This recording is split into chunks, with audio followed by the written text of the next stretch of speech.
नमस्कार दोस्तों, स्वागत है आपको नए वीडियो में। आज की इस कथा में हम सुनेंगे पांडु को किंदम मुनि का शाप के बारे में।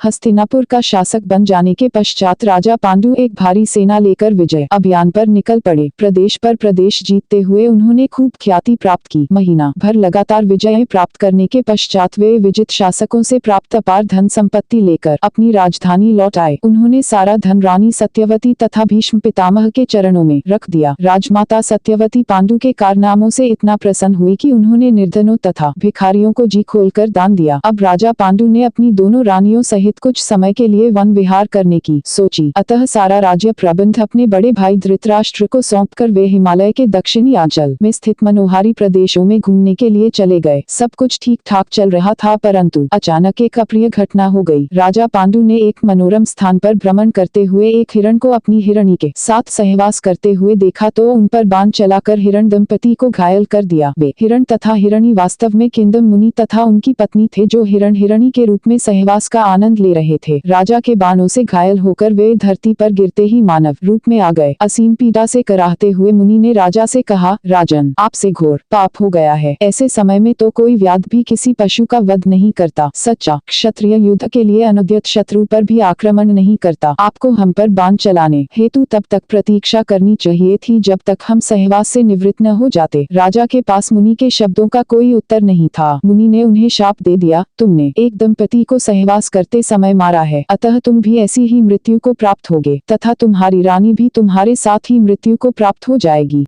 राजा ने राजकीय वस्त्राभूषण उतारकर एक वानप्रस्थ के साधारण वस्त्र पहन लिए तथा दोनों रानियों ने भी वैसा ही किया। फिर सभी सेवकों तथा सैनिकों को राजकीय वस्त्र आदि देकर राजधानी वापस भेज दिया। पांडवों का जन्म। एक दिन एक ऋषि ने राजा पांडु से कहा, राजन, आप घोर तपस्या कर रहे हैं, तथापि अपने पिता का ऋण चुकाने के लिए आपके पुत्र अथवा पुत्रों का जन्म अनिवार्य है। मुझे स्पष्ट दिखाई दे रहा है कि आपकी दोनों रानियों से संतान उत्पन्न होने का योग है। परंतु राजा पांडु जानते थे कि रानियों से समागम करते ही किंदम मुनि के शाप के कारण उनकी मृत्यु हो जाएगी। फिर भी वे रानियों से बोले, यदि हमारे कोई पुत्र न हुआ तो हमें स्वर्ग प्राप्त नहीं होगा। कुंती ने अभी तक किसी को भी दुर्वासा मुनि से प्राप्त अपने दिव्य मंत्र के विषय में नहीं बताया था, अतः अब उसने सारी बात राजा पांडु को बता दी। कुंती के वचन सुनकर राजा गदगद हो गए तथा उन्होंने उसे धर्मराज, वायुदेव तथा इंद्रदेव का चिंतन करके 3 पुत्रों को जन्म देने के लिए प्रेरित किया। कुंती ने पति की आज्ञा का पालन करते हुए तीनों देवताओं का क्रमशः आवाहन करके युधिष्ठिर, भीम तथा अर्जुन को जन्म दिया। अब तक सूर्यपुत्र कर्ण भी बड़ा हो गया था।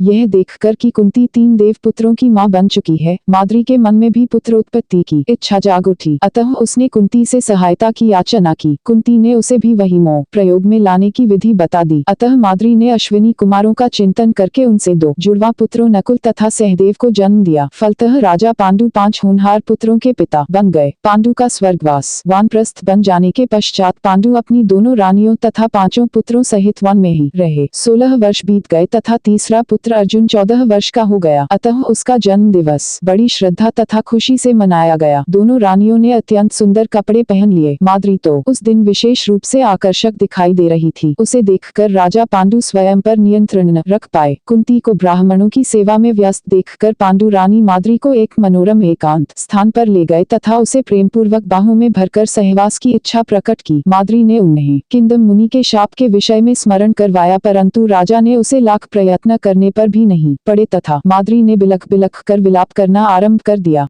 माद्री का विलाप सुनकर कुंती तथा अन्य ऋषि मुनि राजा के पुत्रों सहित वहां दौड़े चले आए। पांडुवंश का संस्थापक भूमि पर मृत पड़ा था। कुंती माद्री को सांत्वना देते हुए स्वयं मूर्छित हो गई। माद्री ने उनके मुख पर पानी छिटककर उन्हें होश दिलाया और दोनों रानियां अपने मृत पति के शरीर से लिपटकर विलाप करने लगी। पांडु के 5 पुत्रों की शिक्षा दीक्षा का कार्य अनेक ऋषियों द्वारा संपन्न किया गया था, अतः ऋषियों ने उन्हें धीरज बधाया। जहाँ तक दोनों रानियों का संबंध था, वे दोनों ही पति के शव के साथ सती होना चाहती थीं, परंतु ऋषियों ने उन्हें समझाया कि उनमें से एक को ही सती होना चाहिए। अतः माद्री ने कुंती से कहा, प्रिय दीदी, मुझ में 5 पुत्रों के उचित लालन पालन की योग्यता नहीं है। सच तो यह है कि मैं उन्हें एक ही दृष्टि से भी नहीं देख पाऊंगी। आप में यह गुण विद्यमान है, अतः मुझे विश्वास है कि आप मेरे पुत्रों को अपने पुत्रों से भी बढ़कर ममता प्रदान करेगी। शीघ्र ही पांडु के दाह संस्कार हेतु चिता तैयार की गई तथा माद्री चिता पर बैठकर अग्नि देव की गोद में समा गई। तदनंतर वन में रहने वाले ऋषि मुनियों उन्होंने यही उचित समझा कि कुंती तथा पांचों पांडवों को हस्तिनापुर में भीष्म तथा सत्यवती के पास पहुंचा दिया जाए।